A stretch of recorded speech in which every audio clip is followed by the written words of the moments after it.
যারা এসআইআর করতে দিচ্ছে না তারা ভোট করতে দেবে। মানুষ সুরক্ষার জন্য কেন্দ্রীয় বাহিনী আসছে ভোটের আগেই, বললেন দিলীপ ঘোষ। এদিন শ্রীরামপুরে সাংগঠনিক জেলা অফিসে চার্জশিট কর্মসূচিতে আসেন বিজেপির প্রাক্তন সভাপতি। তিনি বলেন যে পশ্চিমবঙ্গে এই সরকার চায়নি বলেই প্রায় 900 কিলোমিটার সীমানায় কোনো বেড়া দেয়া ছিল না। স্বরাষ্ট্রমন্ত্রী অমিত শাহের প্রচেষ্টায় এই কাজ হয়েছে। এখনও প্রায় 200 কিলোমিটার বাকি আছে। জল জঙ্গল নদী আছে, তাই হয়নি। রাজনাথ সিং এসেছিলেন, বারবার টাকাও পাঠিয়েছিলেন, তাও হয়নি। রাজ্য সরকার জমি দেয়নি। মুখ্যমন্ত্রী বলেছেন আমরা জমি দিতে পারবো না, আপনারা কিনে নিন। যেখানে বেড়া নেই সেখানে অবৈধ কাজ চলছে। আর আমি বহুবার গিয়েছিলাম বিএসএফের সঙ্গে, চা খেয়েছি, ঘুরে দেখেছি। দল দল জমির উপর পেট্রোলিং করা সম্ভব হয় না। যেসব জমির জটিল জায়গা আছে সেখানে এখনও অবৈধ কাজ হয়। বিএসএফের পক্ষে নয়, এত ফোর্স নেই। রাজ্য পুলিশ সহযোগিতা না করলে এগুলো পুরোপুরি বন্ধ করা সম্ভব নয়। তবুও মনে হচ্ছে খুব তাড়াতাড়ি রেজাল্ট পাবো। যুবসাথী কেবল রাজনৈতিক প্রচারের জন্য। গরমে রৌদ্রের মধ্যে লাইনে দাঁড়িয়ে রয়েছে, ভাতা কবে পাবে কেউ জানে না।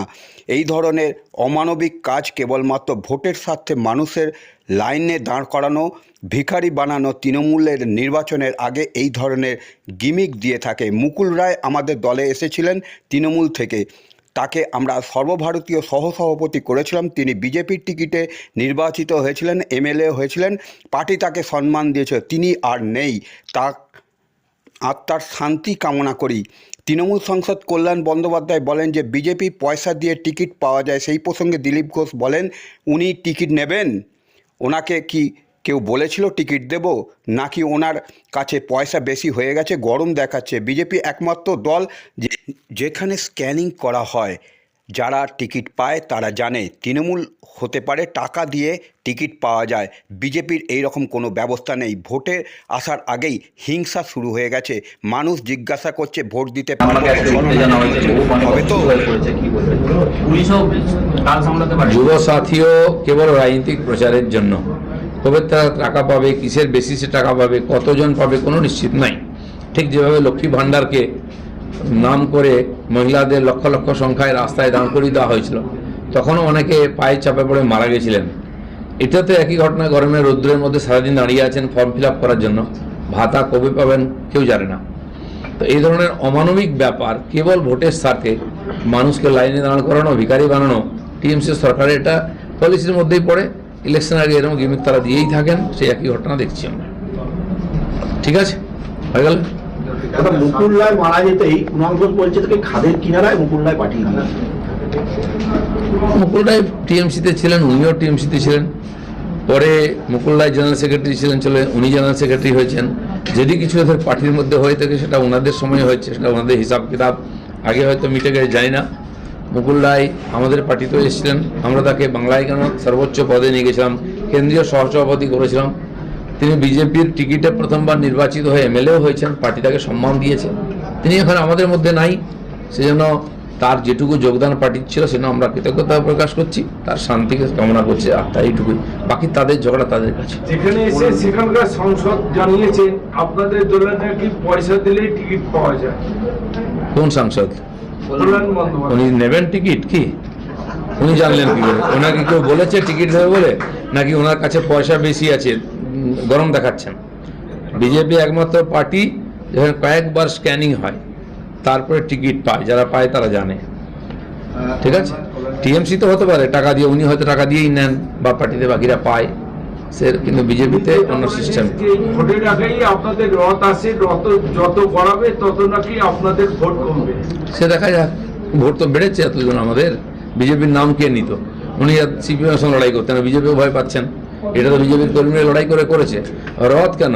আমরা যাত্রা, পরিবর্তন যাত্রা করছি, পরিবর্তন আনার জন্যই যাত্রা করছি, এবং পশ্চিমবাংলার মানুষ পরিবর্তন চাইছেন।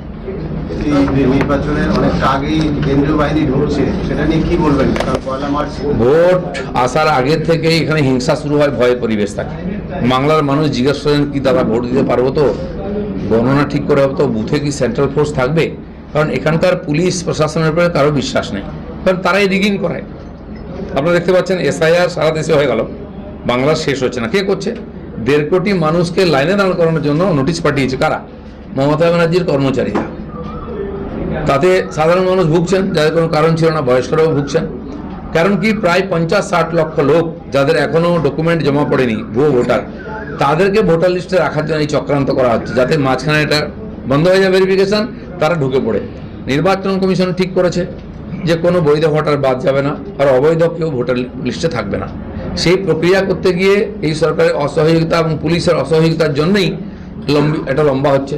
সুপ্রিম কোর্ট বলে দিল ডিজিআইজি এসপিদেরকে যে এসআইআর কেন্দ্রে সুরক্ষা দিন, যেখানে ভেরিফিকেশন হচ্ছে, দেয়নি ওরা। আমাদের কর্মীরা মার খেয়ে চলে এসেছেন, সাধারণ মানুষকে কমপ্লেন করতে দেয়নি, গায়ের জোরে করার চেষ্টা করছেন। সেন পশ্চিমবাংলা মানে আইন শৃঙ্খলা সমস্যা, এসআইআরই করতে দিচ্ছে না, ভোট কি করে করতে দেবে? মানুষের ডিমান্ডের জন্য এখানে সেন্ট্রাল ফোর্স এসছে এবং ভোট শেষ হওয়ার পরেও সেন্ট্রাল ফোর্স থাকবে। সিপিএম বলছে এই সেন্ট্রাল ফোর্স কি মমতা কাজে লাগাবে এবং মুখ্যমন্ত্রী ইয়ে করবে, এই সরকারের হয়ে যাচ্ছে। ওনাদের সময়ে সেন্ট্রাল ফোর্স দিয়ে পিসফুল ভোট হয়েছিল, ওনারা কেন কাজে লাগাতে পারলেন না? 35 বছর 33-34 বছর ক্ষমতায় থাকার পরেও হেরে ভূত হয়ে গেলেন। সেন্ট্রাল ফোর্সের ভয়টা এখনো ওনাদের যায়নি। তো সেন্ট্রাল ফোর্সকে মমতা ব্যানার্জি গালাগালি দিচ্ছেন, তিনি আর্মিকেও গালাগালি দেন, সেন্ট্রাল গভর্নমেন্টকেও দেন, ওনার ইচ্ছা। কিন্তু ভারতবর্ষের সংবিধান, নির্বাচন কমিশন এবং নির্বাচন কমিশন কেন্দ্রীয় সরকার রাজ্য সরকারের সহযোগিতা নিয়ে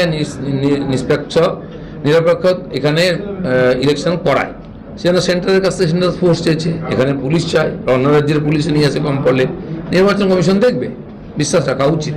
এসআইআর স্ক্রুটিনির জন্য জুডিশিয়ারি সিস্টেমটাকে কাজে লাগানো হচ্ছে। আজ থেকে বাংলার সব কাজের জন্য কোর্টে যেতে হয়, চাকরি বাঁচাতে, চাকরি নিতে, ডিএ পেতে বা অন্যান্য যা কিছু, দুর্গাপূজা করতে, বিসর্জন দিতে।